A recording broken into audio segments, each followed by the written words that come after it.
नमस्कार दोस्तों, मैं हूँ डॉक्टर ज्योति और मैं आपका बहुत बहुत स्वागत करती हूँ आज के इस वीडियो में। तो ये जो फॉस्फोरस मेडिसिन है, इसके पहले गले के बारे में हम बात कर लेते हैं। गले के रिलेटेड क्या क्या सिम्टम्स हो सकते हैं। तो होर्सनेस यानी कि आपके आवाज में खराश आ सकती है। आपके स्वर यंत्र पर यह मेडिसिन काम करता है और स्वर यंत्र में बहुत ज्यादा दर्द महसूस होता है और उसकी वजह से उसको बोलने में दिक्कतें आती है। वो अच्छी तरीके से बोल नहीं पाता है या फिर कभी कभी आवाज चली भी जाती है, उसे हम अफोनिया बोलते हैं। तो वैसे कंडीशन में ये फॉस्फोरस मेडिसिन हम इस्तेमाल करते हैं। जब अफोनिया में फॉस्फोरस काम नहीं करता है तो चाइना ये मेडिसिन जो है ये हमने जरूर देनी चाहिए। तो आपकी लायरिंग्स में, स्वर यंत्र में आपको बहुत ज्यादा रॉनेस या फिर वायलेंट पेन महसूस होता है और वहां पर ये मेडिसिन जो है, इसमें क्या होता है कि इवनिंग के टाइम, शाम के टाइम ये जो दर्द है स्वर यंत्र का या फिर गले की जो खराश है वो और भी ज्यादा बढ़ जाती है, स्पेशली शाम के टाइम। और आप जब ठंडा कुछ ले लेते हैं या फिर आप हंसते हैं या फिर पढ़ते हैं या फिर कुछ बोलते हैं तो उसकी वजह से ये तकलीफें और भी ज्यादा बढ़ जाती है। तो वहां पर ये मेडिसिन जो है ये हम देते हैं। अब हम बात करते हैं खांसी के बारे में। खांसी में क्या होता है कि स्पेशली लेफ्ट साइड के चेस्ट में बहुत ज्यादा दर्द होता है। लेफ्ट साइड के चेस्ट से ही बहुत ज्यादा खांसी उसको उत्पन्न होती है। उसको ऐसे लगता है कि उसके चेस्ट पर कुछ तो भी ऐसा हेवी वेट रख दिया है, कुछ तो भी ऐसा भारी रख दिया है और उसकी वजह से उसके चेस्ट में उसको बहुत ज्यादा दर्द होता है। तो वैसे कंडीशन में ये फॉस्फोरस मेडिसिन हम देते हैं। साथ ही में कफ जो है वो बहुत ज्यादा हार्ड, ड्राई, सूखा कफ रहता है और उस चेस्ट को बहुत ज्यादा टाइट कर देता है और कंजेशन भी बहुत ज्यादा होता है खांसी के वक्त। तो ये मेडिसिन जो है ये हम इस्तेमाल कर सकते हैं। तो खांसी में जो बलगम आता है उसका क्या कैरेक्टर हो सकता है। तो बलगम में कभी कभी आपको खून आता है, जैसे कि हमने बात की, ये फॉस्फोरस हिमोरेजिक डायथिसिस के लिए बहुत ही अच्छा है। तो आपके खांसी में अगर आपको खून देखने को मिलता है या फिर पस भी देखने को मिलता है तो वहां पर ये फॉस्फोरस मेडिसिन बहुत अच्छी तरीके से काम करता है। जब आप खांसते हैं तो आपके चेस्ट में बहुत ज्यादा दर्द आपको महसूस होता है और जब आप खांसते हैं तो उस वक्त आपकी पूरी बॉडी जो है वो कांपने लगती है, इतनी खांसी आपको आती है। तो वहां पर ये फॉस्फोरस मेडिसिन हम इस्तेमाल करते हैं। खांसी की तकलीफें स्पेशली आप जब लेफ्ट साइड सोते हो या फिर कुछ ठंडा ले लेते हो या फिर ठंडी हवा की वजह से बढ़ जाता है। जब आप राइट साइड में सोते हो तो खांसी की तकलीफें कम हो जाती है। अब हम बात करते हैं निमोनिया। निमोनिया में ये मेडिसिन कैसे इस्तेमाल किया जाता है या फिर कौन से सिम्टम्स देखने को मिलते हैं। फॉस्फोरस स्पेशली जब हिपेटाइजेशन स्टेज होता है निमोनिया के बहुत सारे स्टेजेस होते हैं, इन्फ्लेमेशन, कंसोलिडेशन या फिर हिपेटाइजेशन। तो हिपेटाइजेशन स्टेज में जब आपका निमोनिया आ जाता है तो वहां पर ही फॉस्फोरस मेडिसिन बहुत अच्छी तरीके से काम करती है।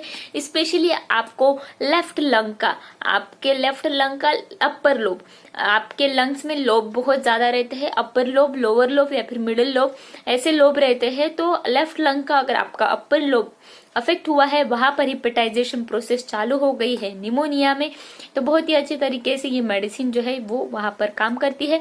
साथ ही में जब निमोनिया आपको होता है तो आपके चेस्ट पर आपको ऐसा लगता है कुछ तो भी हेवी रख दिया है, भारीपन आपको महसूस होता है, टाइटनेस बहुत ज्यादा महसूस होता है। साथ ही में जलन, ये एक कॉमन सिम्टम है इस फॉस्फोरस मेडिसिन का। तो जलन भी आपके चेस्ट में आपको बहुत ज्यादा होती है। स्पेशली आपको एयर पैसेजेस जो होते हैं, जहां से आप हवा लेते हैं, जिसे हम ट्रकिया बोलते हैं, तो वहां पर आपको बहुत ज्यादा ड्राइनेस भी महसूस होता है, बहुत ज्यादा सूखापन भी आपको महसूस होता है। जब आपको निमोनिया होता है तो खांसी का कैरेक्टर कैसे हो सकता है। तो आपको सूखी खांसी बहुत ज्यादा आती है और सूखी खांसी की वजह से आपके लैरिंग्स में, स्वर यंत्र में बहुत ज्यादा एक्साइटेशन होकर, इरिटेशन होकर कफ जो है, खांसी जो है वो और भी ज्यादा बढ़ जाती है। खांसी में आपको बलगम रहता है या फिर जब आप खांसते हैं तो उस वक्त बहुत ज्यादा चेस्ट में दर्द रहता है या फिर आपके बलगम में आपको कभी कभी पस भी देखने को मिलता है, वो हिपेटाइजेशन स्टेज की वजह से। तो वहां पर ये मेडिसिन हम इस्तेमाल करते हैं। जब ये खांसी की तकलीफ है या फिर निमोनिया की तकलीफ है, आप लेफ्ट साइड सोते हैं तो उस वक्त बहुत ज्यादा दर्द होता है, या फिर गर्म कमरे से ठंडे कमरे में चले जाते हैं, या फिर आप बात करते हैं या फिर हंसते हैं या फिर कुछ पढ़ते हैं, या फिर शाम के वक्त ये दर्द जो है वो और भी ज्यादा बढ़ जाता है। जब आप राइट साइड पर सोते हैं तो आपको अच्छा लगता है। तो ऐसे सिम्टम्स अगर आपको निमोनिया में अगर किसी पेशेंट्स में देखने को मिलते हैं तो ये फॉस्फोरस मेडिसिन बर्निंग में, लेफ्ट साइड अफेक्शन में, स्पेशली हिपेटाइजेशन स्टेज में, upper lobe of left side, तो ऐसे कंडीशन में ये मेडिसिन जो है ये हम बहुत अच्छी तरीके से दे सकते हैं।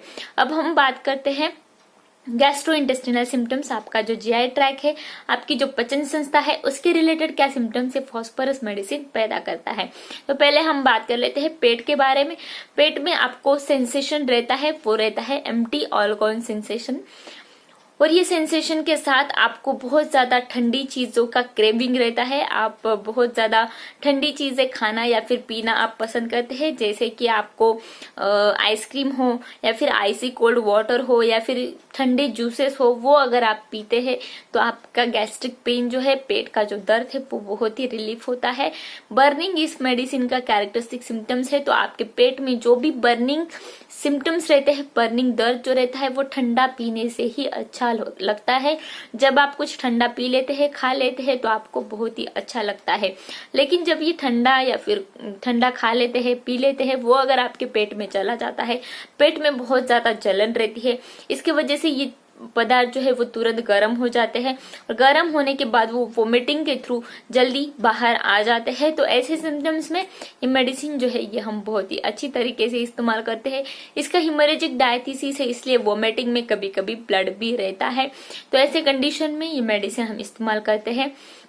कब्ज की परेशानियों के लिए भी फॉस्फोरस बहुत ही अच्छा माना जाता है। इसमें क्या होता है कि स्टूल जो है वो लंबे रहते हैं, हार्ड रहते हैं, ड्राई रहते हैं, सूखे रहते हैं, और पास करने में बहुत ज्यादा दिक्कत भी उनको महसूस होती है। बहुत ज्यादा प्रेशर, स्ट्रेन उनको करना पड़ता है, बहुत डिफिकल्टी से वो स्टूल जो है वो पास कर देते हैं। डॉग के जो स्टूल रहते हैं उसी तरह के ये पेशेंट के कुछ स्टूल रहते हैं और बहुत ज्यादा हार्ड रहते हैं। साथ ही में ये मेडिसिन डायरिया के लिए भी बहुत अच्छी तरीके से इस्तेमाल करते हैं। हैनेमैन ने कहा है कि ये जो मेडिसिन है, जब आपको क्रॉनिक कॉन्स्टिपेशन या फिर क्रॉनिक डायरिया की तकलीफ है तो फॉस्फोरस मेडिसिन बहुत ही अच्छी तरीके से वहां पर काम करता है। तो डायरिया में कैसे सिम्टम्स आपको देखने को मिलते हैं, जैसे आपके रेक्टम में आपने कुछ इंसर्ट कर दिया तो आपको डायरिया की तकलीफें चालू हो जाती है। स्पेशली मॉर्निंग के वक्त डायरिया बहुत ज्यादा बढ़ता है, वाटरी स्टूल रहते हैं, और आपको इनवॉलेंट्री स्टूल भी कभी कभी पास हो जाते हैं, और आपको ऐसे लगता है कि आपका एनस जो है वो हमेशा खुला है और तुरंत आपको स्टूल पास हो जाते हैं, आपको पता भी नहीं चलता, कपड़ों में ही स्टूल हो जाते हैं। तो ऐसे इनवॉलेंट्री स्टूल के लिए और एनस में जो पावर होनी चाहिए वो कम है, उसके लिए ये फॉस्फोरस मेडिसिन बहुत ही अच्छी तरीके से हम इस्तेमाल करते हैं। लीवर के रिलेटेड आपको क्या क्या सिम्टम्स देखने को मिलते हैं, लीवर के लिए भी ये मेडिसिन बहुत ही अच्छा माना जाता है, स्पेशली जब सिरोसिस होता है लीवर का, यानी कि लीवर के जो सेल्स रहते हैं, हिपेटोसाइट्स जो रहते हैं, उसे हम लीवर सेल्स बोलते हैं। तो उस हिपेटोसाइट्स का जब डीजेनरेशन हो जाता है उसे हम सिरोसिस बोलते हैं। तो फैटी डीजेनरेशन होता है लीवर का, स्पेशली बहुत ज्यादा लीकर लेने के बाद, बहुत ज्यादा ड्रिंक करने के बाद जो मैलिग्नेंसी की कंडीशन आती है लीवर की, तो उसके लिए भी ये मेडिसिन बहुत ही अच्छा माना जाता है। आपको जॉन्डिस बहुत ज्यादा होता है और लीवर में बहुत ज्यादा काटने वाला दर्द आपको महसूस होता है, और जब आपको लीवर की तकलीफें होती है तो मितली की तकलीफें, उल्टी की तकलीफें बहुत ज्यादा होती है, और उल्टी में खून भी आता है। तो वैसे कंडीशन में ये मेडिसिन इस्तेमाल करते हैं। जब आप ठंडा कुछ लेते हैं, ठंडा पीते हैं तो अच्छा लगता है लीवर कंप्लेंट्स में, लेकिन वो गर्म हो जाता है अंदर जाकर, तुरंत उसकी वॉमिटिंग जो है वो हो जाती है। तो ऐसे कंडीशन में फॉस्फोरस मेडिसिन हम इस्तेमाल करते हैं। अब हम बात करेंगे ये जो फॉस्फोरस मेडिसिन है इसका हिमरेजिस में बहुत ज्यादा काम रहता है, यानी कि ये जो मेडिसिन है ये एंटी हिमरेजिक करके भी काम करता है। अगर आपको हिमरेजिस बहुत ज्यादा है, वो रुक नहीं रहे, अगर आप फॉस्फोरस का सिंगल डोज भी देते हैं तो वो हिमरेजिस कम होने में बहुत ही अच्छा माना जाता है।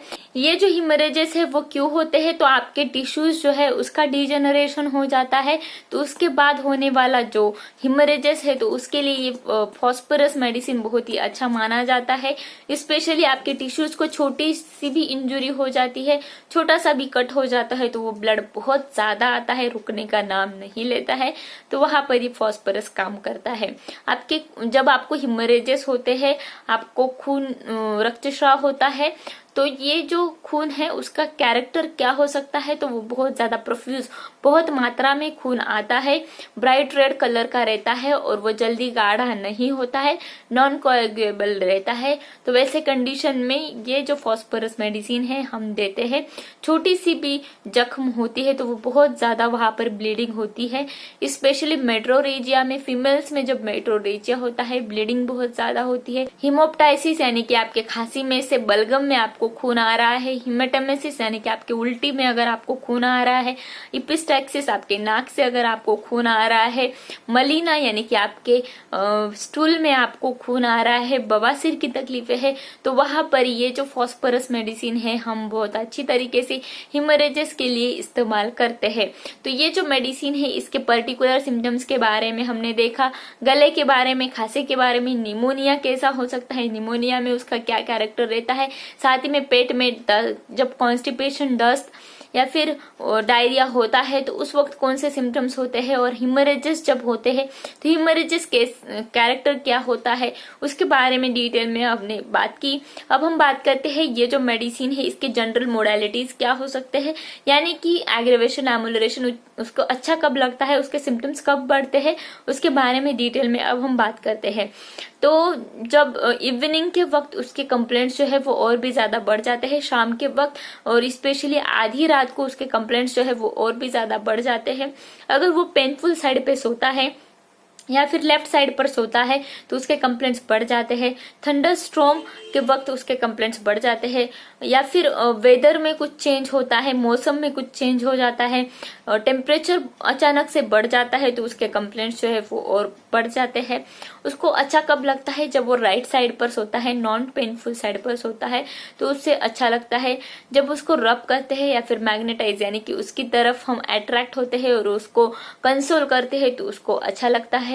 या फिर कुछ ठंडा लेने से, या फिर ठंडा फूड, या फिर ठंडा पानी लेने से, या फिर ठंडे कुछ ड्रिंक्स लेने से उसे अच्छा लगता है, या फिर अंधेरे में जब वो सोता है तब उसे अच्छा लगता है। तो ये जो सारे एग्रेवेशन, एमुलरेशंस बताए तो ये फॉस्फोरस मेडिसिन की मोडालिटीज थी। तो आशा करती हूँ ये जो वीडियो है ये आपको पसंद आया होगा। इसमें हमने फिजिकल जनरल यानी कि पर्टिकुलर सिम्टम्स और मोडालिटीज के बारे में हमने बात की। तो ये जो वीडियो है ये फॉस्फोरस मेडिसिन का पार्ट 2 वीडियो है। आशा करती हूँ ये जो वीडियो है इसमें जो भी सिम्टम्स मैंने बताया है वो आपको अच्छी तरीके से समझ में आ गए होंगे। ये वीडियो होम्योपैथिक स्टूडेंट के लिए बहुत ही ज्यादा महत्वपूर्ण है, इसलिए ज्यादा से ज्यादा स्टूडेंट में ये जो वीडियो है ये शेयर कीजिए, इस वीडियो को लाइक कीजिए, कमेंट कीजिए और मेरे यूट्यूब चैनल को सब्सक्राइब करना ना भूलें। Thank you. चैनल सब्सक्राइब करने के लिए सब्सक्राइब बटन पर क्लिक करें और नोटिफिकेशन पाने के लिए बेल आइकन प्रेस करें।